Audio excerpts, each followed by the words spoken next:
Oke, Assalamualaikum warahmatullahi wabarakatuh. Ya, jadi perkenalan sedikit. Ya, aku Rija Ramli, sering banget dipanggil Baba di konten sebagai suami dua anak, ya. Gitu, boleh di next lagi. Nah, ini istri saya, boleh next. Oke, ya.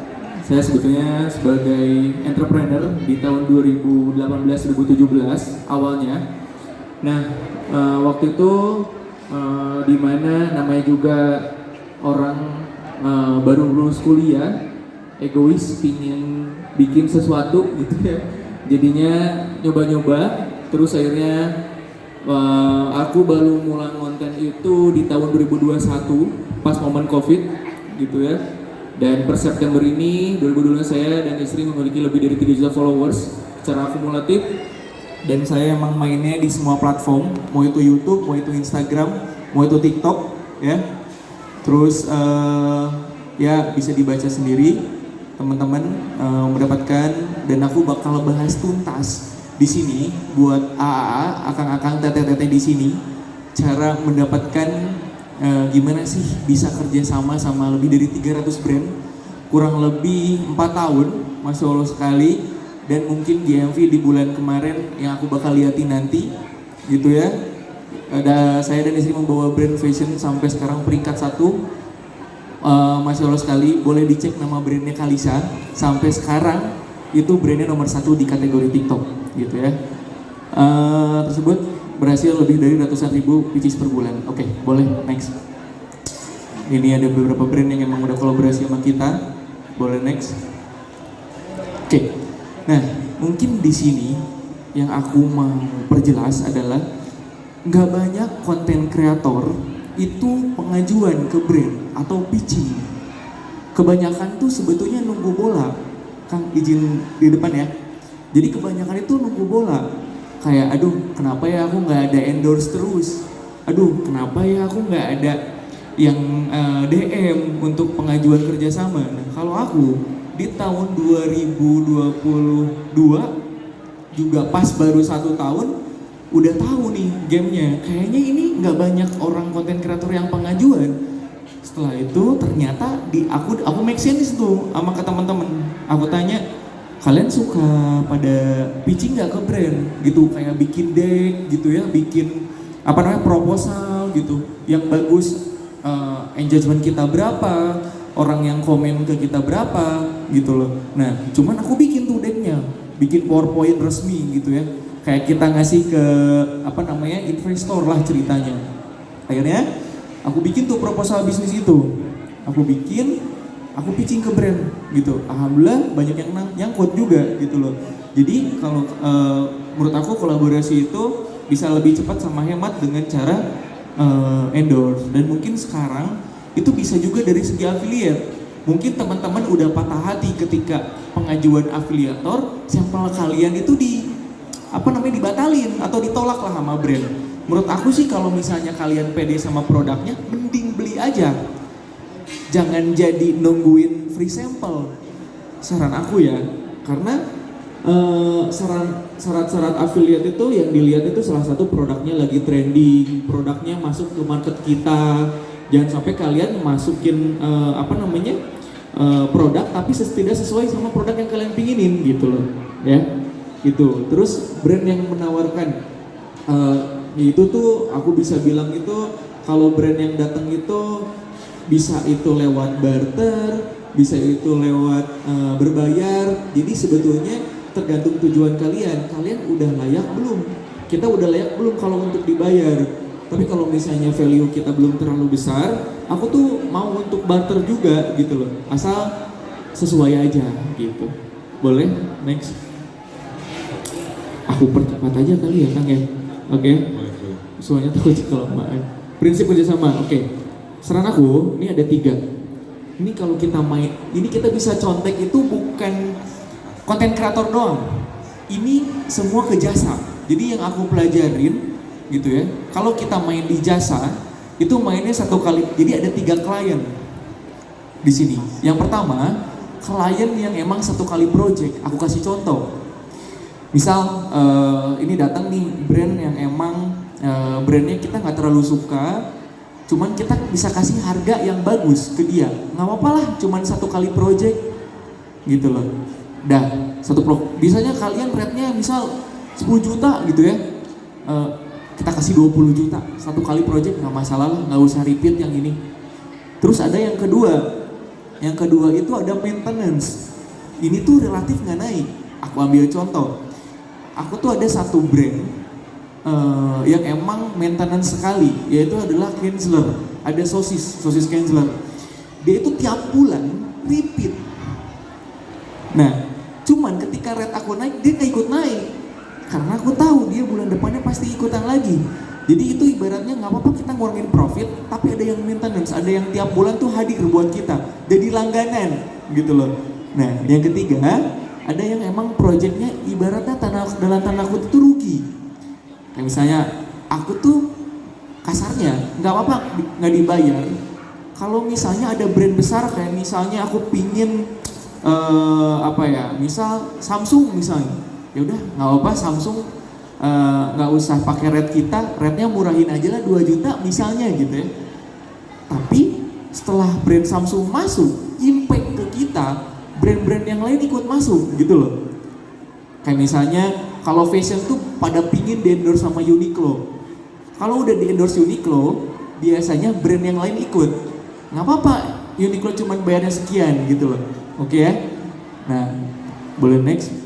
Nah, terus aku itu ada kadang-kadang tuh teman-teman tuh mungkin aku nggak pede di kamera, waktunya nggak ada, terus HP aku mah bukan iPhone, terus rumah aku mah biasa aja gitu loh, aku kayaknya jelek deh video aku tuh selalu berpikir seperti ini, kayak planning tuh cuma 25%, eksekusi tuh 50%, evaluasinya 25%, jadi yang paling besar tuh eksekusinya dulu. Jadi jangan sampai kalian beralasan dibikin video, tapi pas diupload nggak mau. Kayaknya kurang maksimal. Biarin video itu yang bikin belajar kalian, gitu loh. Karena setelah video itu, kalau kita nggak eksekusi, apa yang mau dievaluasi nggak ada, gitu loh. Jadi mending dieksekusi dulu. Oke. Kayaknya video ini tuh kurangnya ini. Karena kalau nunggu perfect tuh nggak ada. Nah itu kita bakal ketawain hasil kita dulu. Kayak misalnya aku juga, lucu banget ya. Jelek banget video zaman dulu ini, ngeditnya kurang banget dulu, tapi kan jadi pembelajaran untuk kedepannya gitu loh. Tapi kalau misalnya nggak ada eksekusi, nol evaluasinya gitu ya. Boleh next. Oke, personal branding, aku spill sedikit. Kalau misalnya teman-teman di sini mau kenalan sama orang, itu saran aku spesifik. Oke, aku ambil contoh. Halo, saya Reja, fotografer. Itu nempel di memori orang, itu fotografer udah berapa biji? Oke, aku tanya Kang, fotografer teman-teman Kang ada lebih dari 5? Lebih Kang. Lebih dari 5. Coba kalau kayak gini, Kang, aku fotografer wedding, aku fotografer baju atau fashion, fotografer rumah. Karena tingkat menyimpan memori manusia itu kurang dari 0,2%. Gitu loh. Jadi agak sulit kalau misalnya, jangan kepedean kalau orang tuh bisa ingat gitu. Apalagi sekarang tuh mau itu jualan, mau itu personal branding, mau itu produk, itu pasti harus spesifik. Kamu tuh jualan apa sih? Kalau jualan yang serba ada agak sulit menurut aku untuk sekarang. Gitu loh. Jadi kalau mau itu, aku kemarin baru ketemu namanya aku lupa, ada fotografer arsitek, dia urusan rumah dia motoin, akhirnya dia banyak job. Kenapa? Karena nggak banyak yang main di rumah, fotografer rumah gitu loh. Jadi lebih ke sana. Next, boleh. Nah terus ini aku bilang, kalau misalnya kalian mau konten itu ada 3 cara. Kalian mau nonjolinnya di karakter, di sosok, atau di voice, atau di kamera. Kalian pernah nggak nonton konten terus baru dengar suaranya? Misalnya akangnya melihat konten, aku dari sini suaranya udah kedengeran nih, suara si ini, aku udah pasti nonton dia. Tahu notisnya siapa ya? Udah di notice siapa? Itu biasanya lewat voice. Ada tuh cara-cara emang yang kita tuh pinginnya bedanya apa. Kalau aku sih harusnya gini, lebih baik berbeda sedikit, lebih baik daripada lebih baik sedikit gitu. Jadi mending beda dikit aja, jangan nyari lebih baiknya gitu loh. Karakter sosok, siapa yang gak kenal sama Pak Mu? Kenapa Fadil Jaidi selalu ngontenin bapaknya? Karena tahu daya tariknya dia gitu loh. Jadi kita harus tahu dulu gimana caranya. Jangan sampai, aku ambil contoh kemarin keren banget Mat Baki gitu ya, menurut aku Mat Baki itu ngontenin tuh lagi masak kambing ya. Terus bikin konten masak kambing, ngiler. Akhirnya yang diingat sama aku, oh, oke, ketika aku pingin kambing itu Mat Baki gitu loh. Jadi kita harus spesifik. Boleh next? Oke, ini Arte House namanya. Ini berupa brand yang menurut aku udah spesifik. Kalau Talita itu mainin di relate komedi family. Jadi Talita tuh kalau fashion itu cuman variasinya dia doang. Enggak kayak gini, halo outfit aku hari ini, enggak. Dia bukan main di fashion, tapi orang salfok sama fashionnya. Tapi kita fokusnya ke komedi sama relate family gitu loh.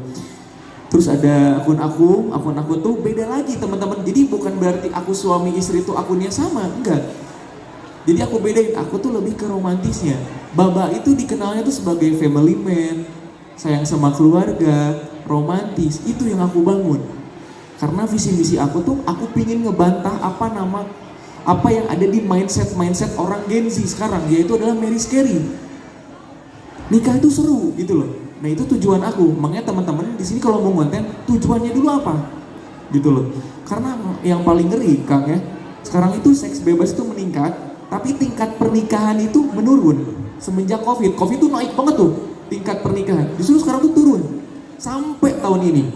Itu sangat menyedihkan sekali menurut aku, gitu loh. Karena banyaknya perselingkuhan, banyaknya KDRT yang mungkin mereka jadi takut untuk menikah. Tapi aku pingin ngebangun, enggak kok, seru kok kalau misalnya kamu nikah sama orang yang tepat, gitu loh. Oke, next. Oke, kalau aku, waktu itu aku pernah ketemu teman aku, umurnya masih 23, dia punya brand kosmetik, omsetnya 5 miliar. Aku tanya, Raka, kamu investasi di mana? Di emas, di saham, atau di mana? Aku tanyain. Aku langsung kesentil sama omongan dia. Dia cuma ngomong kayak gini, Aija, aku investasi nggak banyak di saham sama di emas. Terus investasi di mana? Investasinya di sini.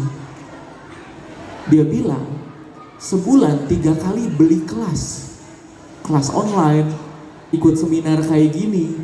Pokoknya at least apapun, tapi nambah ilmu. Sekarang kan udah banyak ya, 300.000, 500.000, ada yang bootcamp untuk kelas. Itu menurut aku jangan sampai kalian ngerasa rugi gitu loh. Visi misi jelas, udah diingat. Oke, next.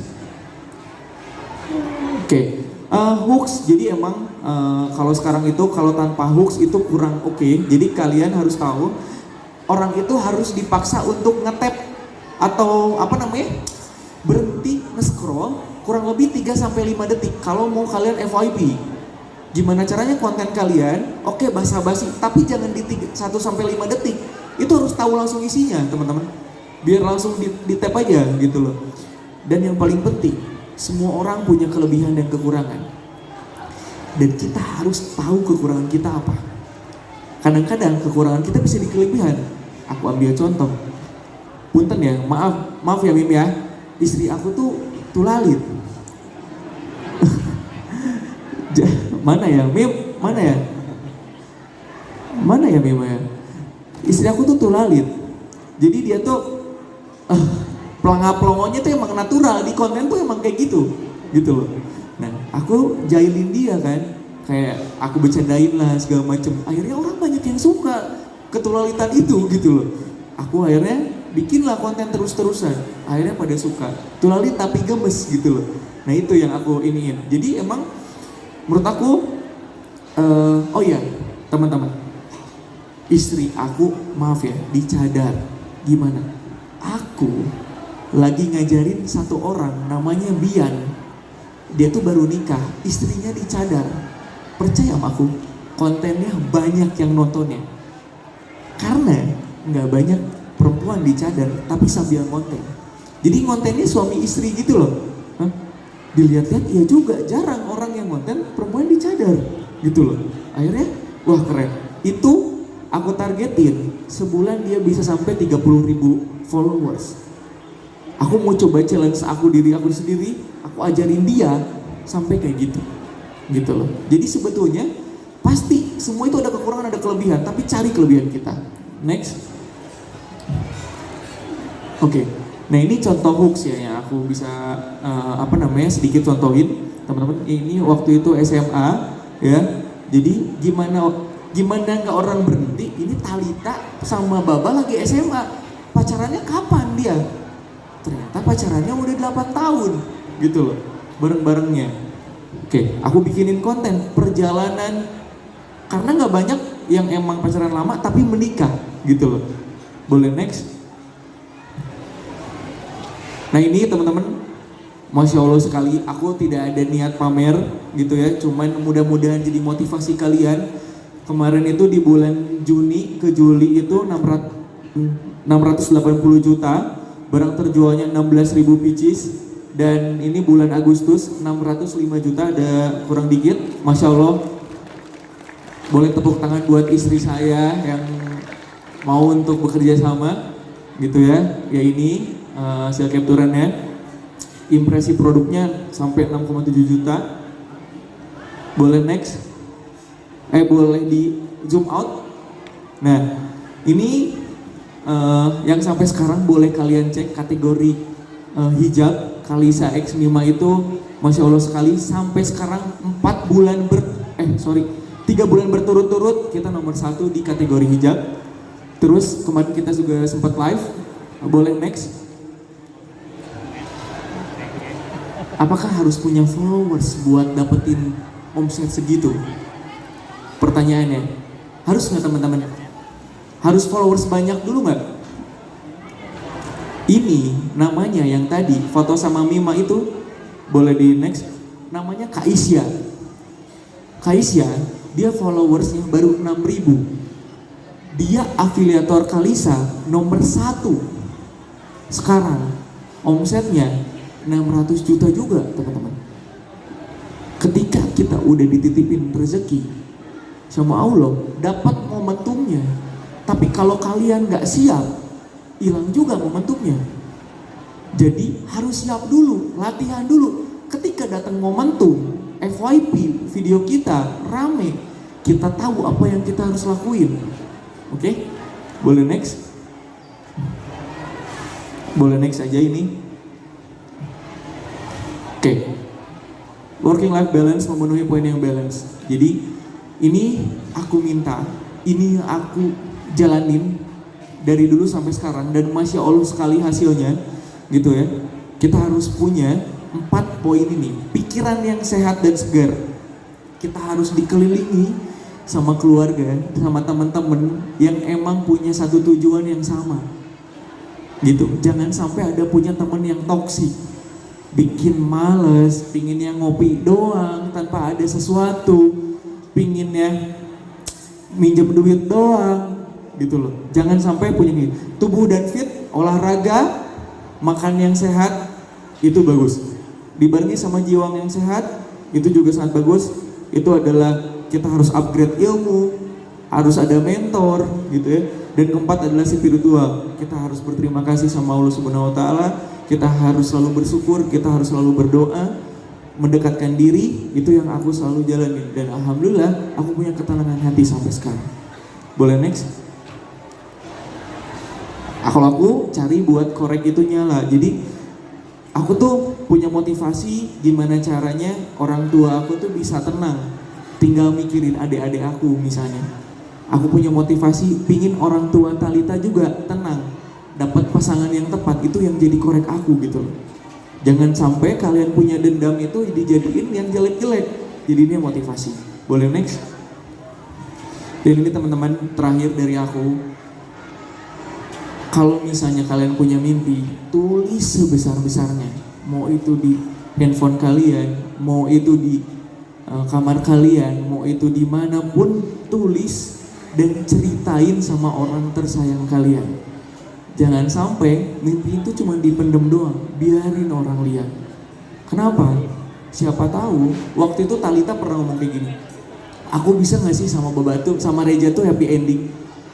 Talita tuh gak pernah nyuruh baca kayak gitu, cuman dia tulis di bio. Tapi aku punya motivasi, aku harus bikin dia happy ending.